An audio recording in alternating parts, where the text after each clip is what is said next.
Hello, everyone, and welcome to the Go 24/7 podcast. My name's Bryce Koon, and we got a fun one today. So you're going to want to make sure you subscribe to the channel, whether you're on the podcast feeds as well. Make sure to like, subscribe, and follow there.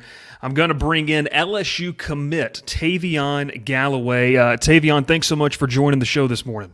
Yes, sir. No problem. Thank you for having me. Well, listen, we're gonna have some fun today. It's gonna be really laid back, so no worries. No, we joked about it before. This is not live. We're gonna edit things out, so it's gonna be fun. But look, I think a lot of fans have seen you on social media. They have seen you and a couple of other these 2024 guys on social media be so vocal about LSU. So let's just kind of get into it. I mean, what about LSU excites you, led to that commitment, and how did that whole process go for you? Well, so really what started with me building my relationship with LSU was Coach Denbrock. I already had a relationship built with him whenever he was at Cincinnati. And through my recruitment, that was really just like the coach that I felt like I got the best connection with. He was just a real genuine guy. And he always felt like he really just had that real love that a lot of other coaches I felt didn't have. And just knowing what he's able to do with tight ends and what Coach Kelly's able to do with tight ends, like, I know that they can definitely exploit like the things that I'm able to do on the football field, whether it comes to blocking or whether it comes to being able to do things out on the receiving end of the football field. I feel like they definitely would know how to use me in both aspects of the game.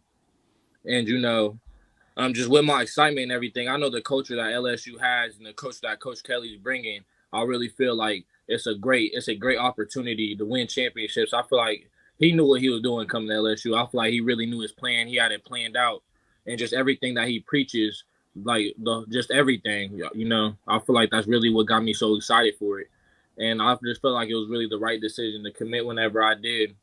And I'm trying to play for national titles. So obviously, I'm gonna recruit other guys, some of the best in the nation, to come play with me.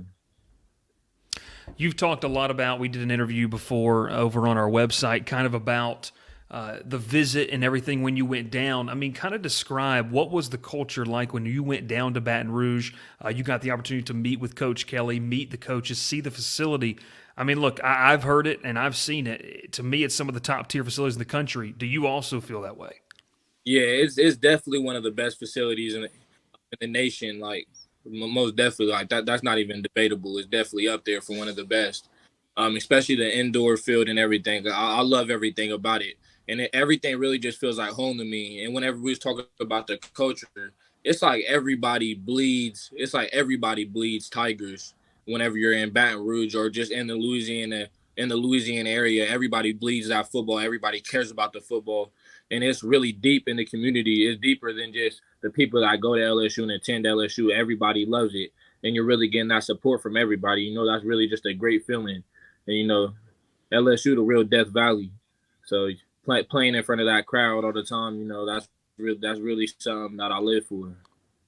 You talk about Death Valley, playing in front of that crowd. I'm sure that you, along with a lot of others, have seen this. Obviously, Mason Taylor catching that touchdown against Alabama for them to beat the Crimson Tide in year one under Brian Kelly. Tayvion, it's no secret. I mean, Mason Taylor was a weapon in this offense year one. You talked a little bit about it, the draw for you to come. When you see the kind of freshman year he had, what does it open a door for LSU to get guys like you in maybe 2025, 2026, really high-end talent out of the tight end class? Yeah, most definitely. Like, for me, I already had my belief in Coach Kelly and Coach Denbright before the season even happened. But just seeing what Mason Taylor did, that really does open a lot of eyes. And whenever you look at the resume of them two guys, like, people see, like, tight ends is what they do. And the fact that they made Mason Taylor such a big impact in the first year, that really shows a lot. And we got this stacked 23 class coming, and then me coming in the 24 class. I mean, it's just going to keep showing what Coach Denbrock and what Coach Kelly is doing and the way they're going to develop us. I mean, I feel like we're all going to have our share of doing what we do. But I still expect to have a big role coming in as a young guy. Now, there's expectations, obviously, this year for this team to do very well in 2023. But you mentioned that 2024 class. Look, already ranked number 2. You guys just added 2 high-level linebackers that I'm really excited to see make their way to Death Valley.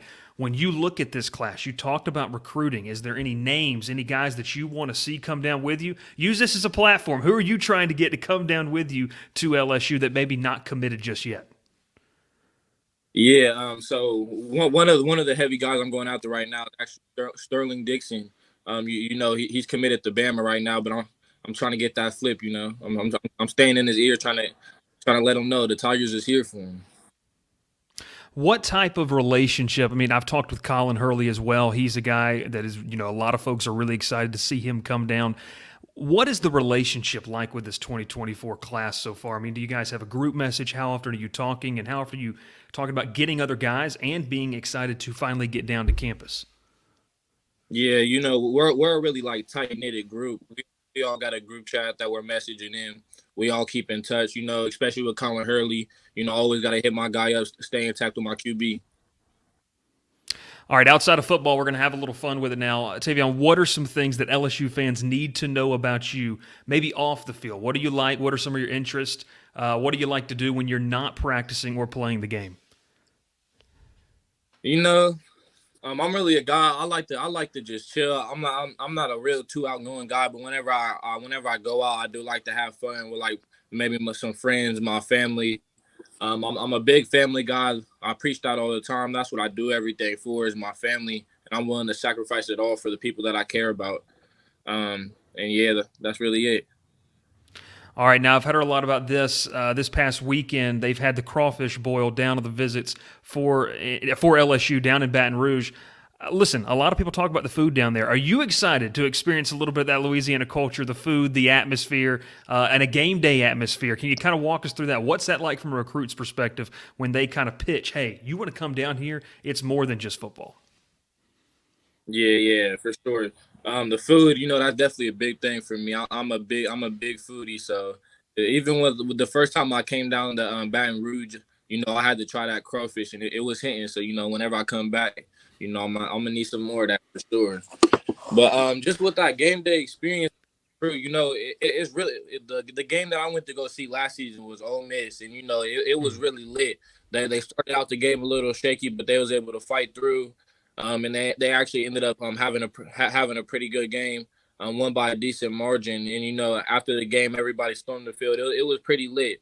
It was pretty lit to see, and it's just it's just an exciting thing to see. Like I really can't wait to play with that atmosphere behind me.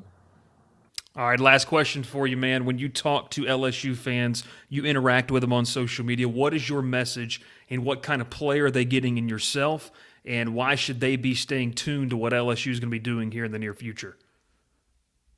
Whenever I talk to people about what they're gonna be getting out of me, is you gonna get a hardworking kid, that's really willing to sacrifice it all, to become great. And I'm gonna do what it takes. And to become great, you gotta be surrounded by great people. That's also why I'm trying to bring other great athletes to LSU, and I'm trying to win that national title for sure. We're gonna bring one to the crib. Tayvion Galloway, the tight end commit that they are very excited about down to the Bayou, and I know fans are as well around the country. Tayvion, thanks so much for joining us today. Man, have a fun rest of your spring. And when's the next time that you're going to be down at LSU?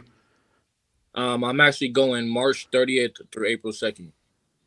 March 3rd through April 2nd, he'll be down, and I'm sure he'll get some crawfish. He'll get to experience the life that is down in Louisiana. Fun time down in Baton Rouge. Tayvion, thanks so much for joining us, man. Yeah, thank you for having me. That's Tayvion Galloway, a fantastic young man that's committed to LSU. Listen, hey, we're going to be doing some more of these. My name's Bryce Koon. Before we let you go, make sure to subscribe to the YouTube channel. Check us out on Go247, the best place to find your LSU content on the 24/7 Sports Network and CBS. We'll talk to you next time. This has been the Go247 podcast.